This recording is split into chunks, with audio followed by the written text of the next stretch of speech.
A new era had begun. Humanity had grown. Sons and daughters filled the earth, and the days moved forward, marked by toil, family, and the passing of generations.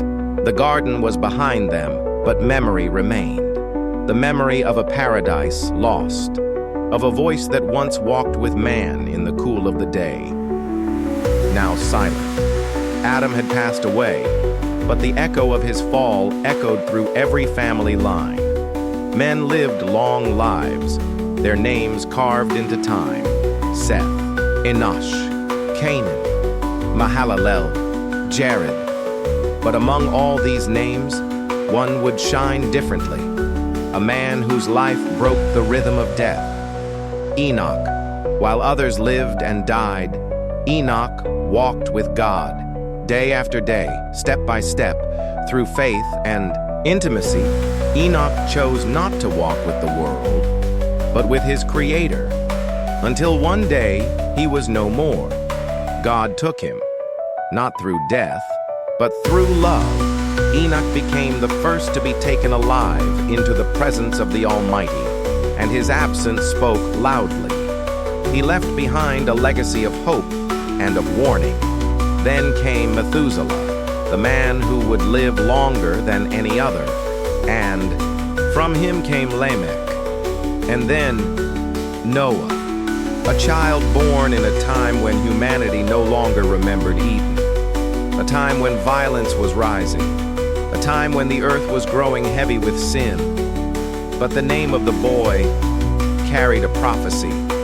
He will comfort us from our toil. The days of Noah had begun, and heaven, though silent, was watching.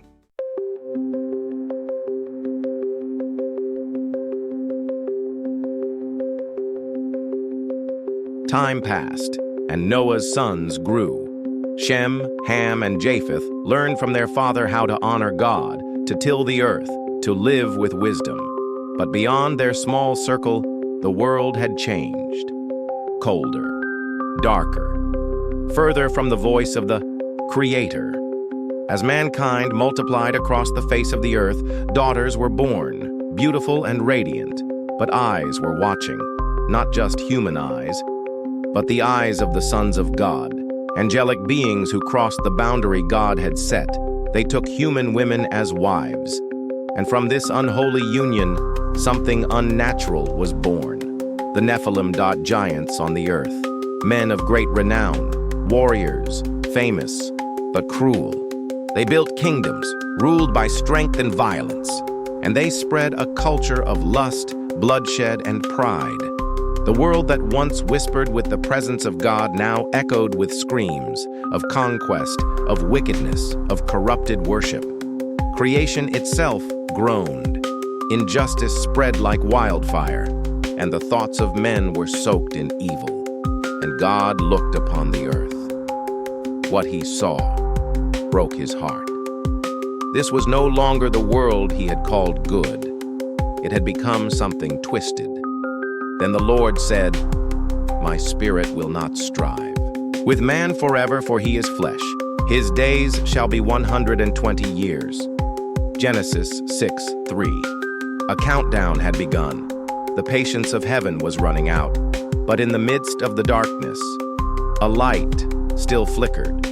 One man, one family, one hope. Noah, the last righteous man. While the world burned with sin, Noah remained unmoved. His eyes still searched for God. But the storm was coming, and it would not be just any storm. It would be judgment.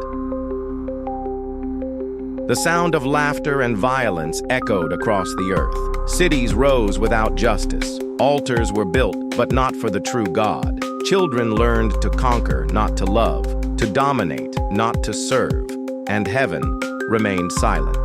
But God saw everything. He saw hearts, secrets, every dark imagination of the mind. The Lord saw that the wickedness of man was great in the earth, and that every intent of the thoughts of his heart was only evil continually. Genesis 6:5. And then, the unthinkable. God regretted creating mankind. not because he made a mistake, but because his heart broke, like a father watching his children destroy themselves, like an artist watching his masterpiece defiled. So the Lord was sorry that he had made man on the earth, and he was grieved in his heart. Genesis 6:6. Then God spoke, I will destroy man whom I have created from the face of the earth, both man and beast, creeping thing and birds of the air, for I am sorry that I have made them. Genesis 6:7. The judgment was sealed. It would not come by fire or sword, but by water. Creation would return to chaos. The earth, once separated from the waters in the beginning, would be swallowed again. Where once God said, it is good, now he said, enough. But not all was lost. Amid the shouts of men and the silence of heaven, one name still echoed in eternity, Noah. While the world spiraled into madness, while men built altars to their egos, while the heavens prepared for judgment, Noah found grace in the eyes of the Lord. Genesis 6:8. He was not perfect, but he was righteous, blameless, obedient, and that was enough. God came to him not in thunder, but in instruction. The end of all flesh has come before me, for the earth is filled with violence through them. And behold, I will destroy them with the earth. Genesis 6:13. Then came the command, build an ark, a sanctuary, a refuge, a vessel of salvation in a sea of wrath. Precise instructions, go for wood, 3 levels, compartments, 300 cubits long, 50 wide, 30 high. Animals would come, 2 of every kind. Food would be gathered, preparations made. Noah obeyed. He didn't argue, he didn't delay. Even when no rain had ever fallen from the sky, he believed. Each board he placed, each nail he drove, was an act of faith, a sermon in silence. While the world mocked, Noah kept building, and the skies were starting to change. In the next episode, the rain begins to fall, the heavens break open, and the greatest judgment in human history pours down upon the earth. But in the flood, a new hope is born.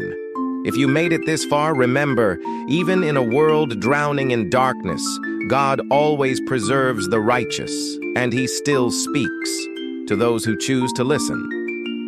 Subscribe to the channel, hit the bell, and get ready for the next episode, The Day the Sky Broke Open. The story of the flood, like you've never seen before.